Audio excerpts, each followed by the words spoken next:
So we left Joyner Marina kind of late, and then we actually got really lucky. Security, all stations.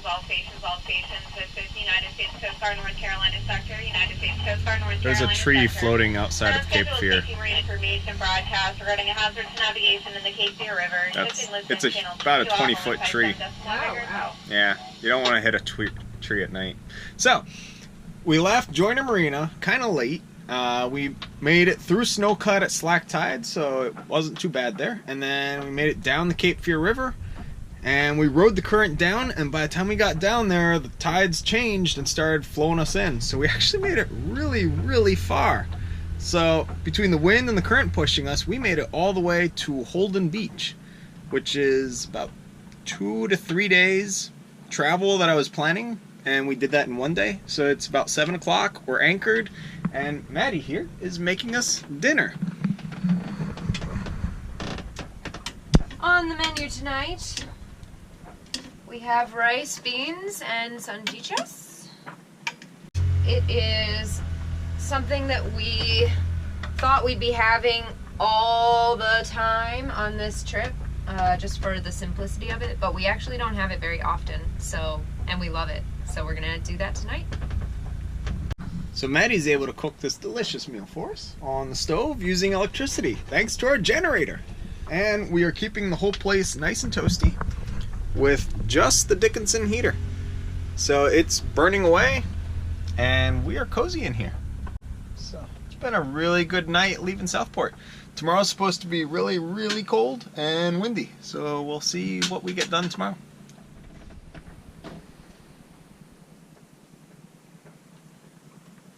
I am so happy because we are warm and toasty, and we're about to eat my favorite meal, and we're anchored out, and things are good. Watching a movie. And we're gonna watch a movie while we eat.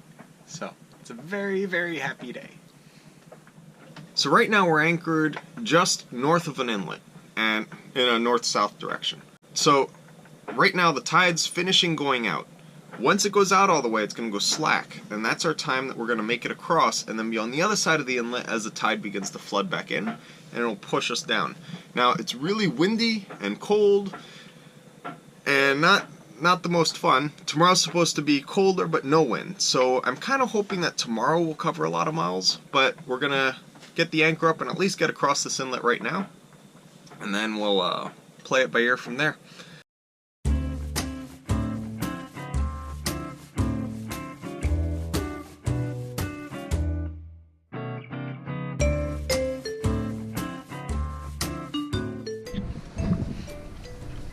The inlets here are really, really hard to manage, or to navigate.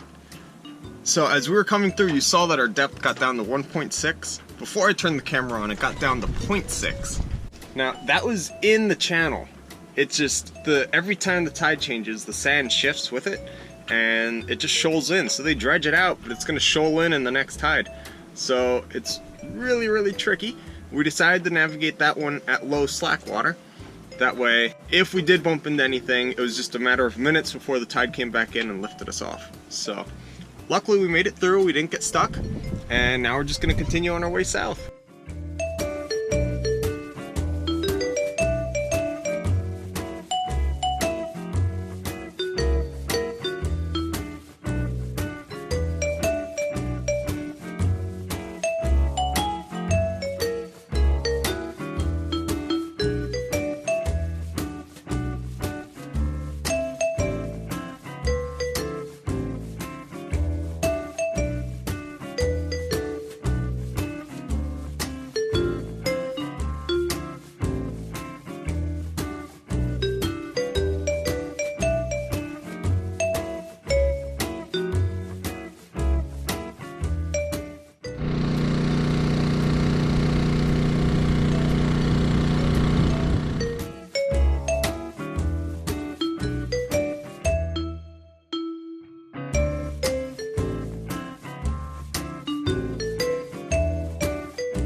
It's just really weird because we're so deep with our 6.5-foot keel, and then we've got feet underneath of us, but then you look over there and there's the beach and everything is out of the water.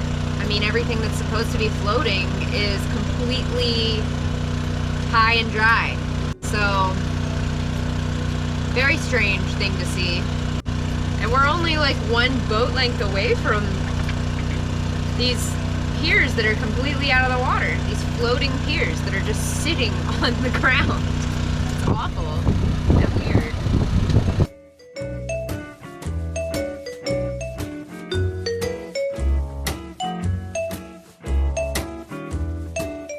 So we're currently passing across Shallott's Inlet, I believe it's called, and we ran aground on a shoal and we're stuck here, but it's dead low tide and the tide is now starting to come in, so we're already starting to rock off the shoal.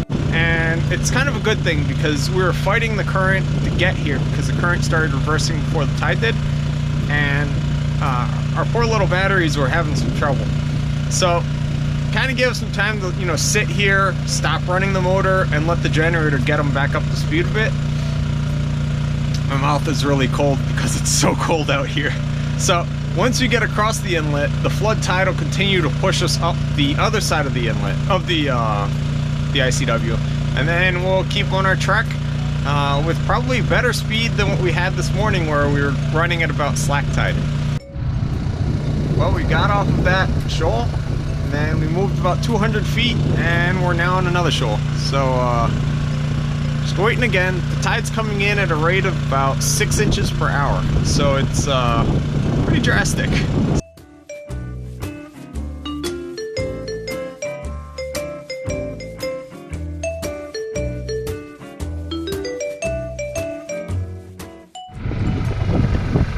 Today we're trying something different. We're not running aground when we anchor. We're only running aground in the channel. So, instead of going way out of the channel like I used to, I simply went just out of the channel. And then we dropped the anchor, and then we turned the rudder so it actually steers the boat because of the strong current to be further out of the channel. And we just leave it like that. And I'm trying something that you guys have all recommended a lot, which is a lot less scope. We're in 14 feet of water, and I'm using 60 feet of chain. So, all should be well. There's a lot less current here, so hopefully that doesn't cause us to drag. Well, on the days when it's too uncomfortable to be out there with Herbie, I kind of have a boring time. But I use it to my advantage, and I made another video. And I'm eating cheese, and I made tea, and I stoked the fire. It's almost 5 o'clock. We're anchored. Cheese. And we're not aground, which is new for us.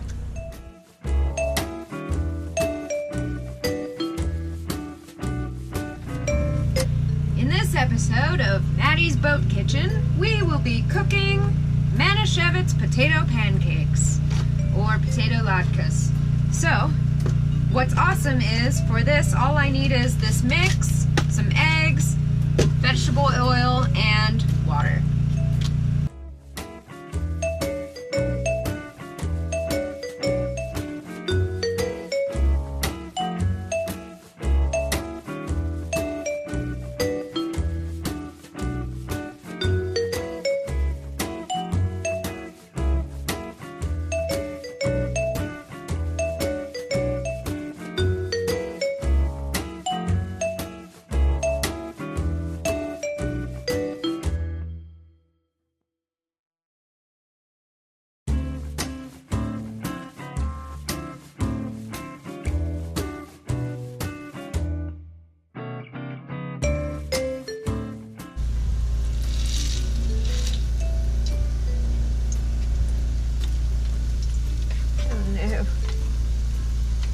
First attempt.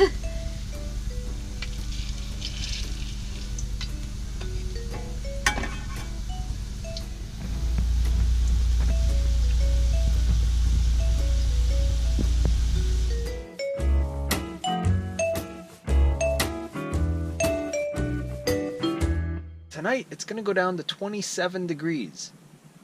Yes, like well below freezing. So it's going to be a really, really cold night. So we're going to keep the sucker cooking because right now the boat's at 78 degrees and it's 35 degrees outside. So we'll keep this on, that way tomorrow morning we don't wake up as ice cubes and instead we wake up toasty and warm. Outside here it is so calm. It's just like glass. Like you can see the lights reflecting off of everything in the distance and it's just so pretty. So Maddie and I were crawling into bed and we heard this horrible guttural like grinding sound over the deck, and that is the sound of the anchor dragging on the bottom, and the sound actually transmits up the chain to the bow roller and then to the whole hull, and then everything reverberates around you. So that's why we don't have an anchor drag alarm, because if the anchor drags, we really hear it. It's like a over you. So the anchor was dragging because I set out a lot less scope. So in the comments, a lot of people have been saying that I'm putting out way too much scope, and that's why I'm running aground, because I let out so much chain and it's unnecessary and on and on. We have a really heavy boat, and we set out 4-to-1 scope at mid-tide, and now it's low tide, so it's actually improved our scope, and we still dragged anchor because of the strong current, even though there's absolutely no wind at all in here. So in the future, when you see us anchoring with ridiculous amounts of chain to get 7-to-1 scope, that's why. It's because we don't like dragging, and we were originally floating where we were anchored, but since we started dragging anchor, we dragged until we hit a shoal, and now we are aground again. So that's a thing. So a lot of people in the comments have said that I'm simply miscalculating how to calculate the anchor scope, that I'm going from bow roller to sea floor and it's supposed to be from sea level to sea floor, and then just add in whatever you need for the bow roller. I looked up on Boat US because I find them to be a good intermediary type source. Like they have no affiliation with anyone, so they're neutral. And they specifically say that when you're calculating the depth for the scope, you add the water depth and the height from the sea level to the bow roller, and then you multiply it by whatever scope you want to do. So, yes, I know people say that we anchor with way too much chain out, but that's because we have a pretty high freeboard and a really deep keel, so we're always in deep water. And if you look at Carl here, who's leaning quite drastically from where he's hung, that's because we're heeling over 10 degrees because our keel's on the bottom. It really is like being in a fun house. Like everything looks calm and level and flat. And I just put this up here and it just slides right down.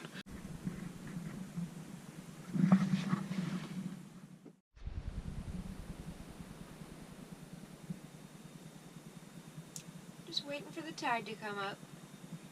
Casually standing straight.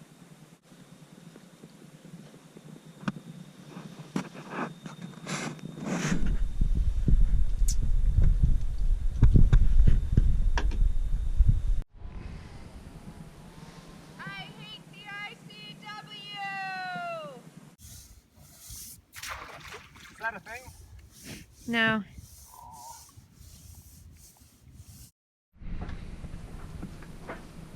Oh, I have no idea where we are right now. Sorry. 8 plus 6. What's 8 and 6, babe? 14. We're in 14. I don't know how to get it out. May I suggest a spoon?